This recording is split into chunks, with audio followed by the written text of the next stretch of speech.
Assalamualaikum. Hari ini saya nak share tentang 4 halangan yang biasa dialami oleh student ketika PDP online dalam pasca COVID-19. Yang pertama, tiada kemudahan internet.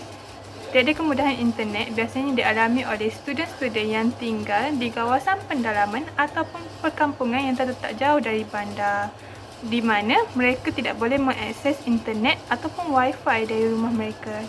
Ketika pensyarah menggunakan medium seperti Google Meet ataupun Webex, mereka tidak dapat menyertai kelas online tersebut. Sebagai contoh, ada student yang tinggal di Sabah ataupun Sarawak sanggup memanjat pokok semata-mata untuk mendapatkan internet bagi mengikuti kelas online. Yang kedua, tiada laptop ataupun telefon bimbit. Kita sedia maklum bahawa disebabkan COVID-19, ramai pekerja yang digantung kerja, malahan ada pekerja yang dibuang kerja oleh majikan. Hal ini menyebabkan ibu bapa yang berpendapatan rendah tidak boleh membeli laptop ataupun telefon bimbit yang harganya mahal, mencecah sehingga beribu ringgit untuk digunakan oleh anak-anak mereka ketika PDP online.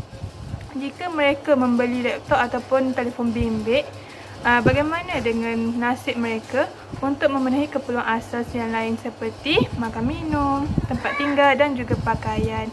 Yang ketiga, suasana pembelajaran yang tidak kondusif. Maksud dia macam ni, dia ada dua kategori. Yang pertama, bunyi bising daripada haiwan ternakan seperti ayam, kambing, itik, lembu dan sebagainya. Dan yang kedua, bunyi bising daripada gangguan daripada anak-anak saudara yang tinggal bersama. Sebagai contoh, ketika mengikuti kelas online ataupun membuat video untuk disubmit sebagai assignment, student terpaksa merekod video tersebut berulang kali demi mendapatkan hasil yang cantik. Yang terakhir iaitu yang keempat ialah keberkesanan pembelajaran. Keberkesanan pembelajaran dapat dilihat dari segi ketika belajar di dalam bilik kuliah ataupun berhadapan dengan lecturer, pembelajaran yang disampaikan oleh lecturer dapat difahami dengan lebih jelas oleh student berbanding ketika belajar secara online di mana student hanya berhadapan dengan lecturer secara alam maya ataupun secara online sahaja, di mana mereka tidak boleh menanyakan soalan atau merujuk lecturer secara berhadapan ketika mereka memerlukan bantuan daripada lecturer.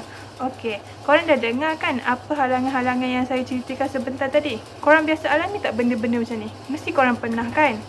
Jadi sebagai kesimpulan, saya nak ringkaskan 4 halangan yang biasa dialami oleh student. Yang pertama, tiada kemudahan internet. Yang kedua, tiada laptop ataupun telefon bimbit. Yang ketiga, suasana pembelajaran yang tidak kondusif.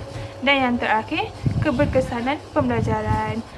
Walaupun yang berlaku, halangan yang dihadapi ketika PDP online, korang kena hadap benda ni supaya proses pembelajaran korang dapat diteruskan sehingga ke final exam. Dan semoga berjaya dalam pembelajaran. Terima kasih.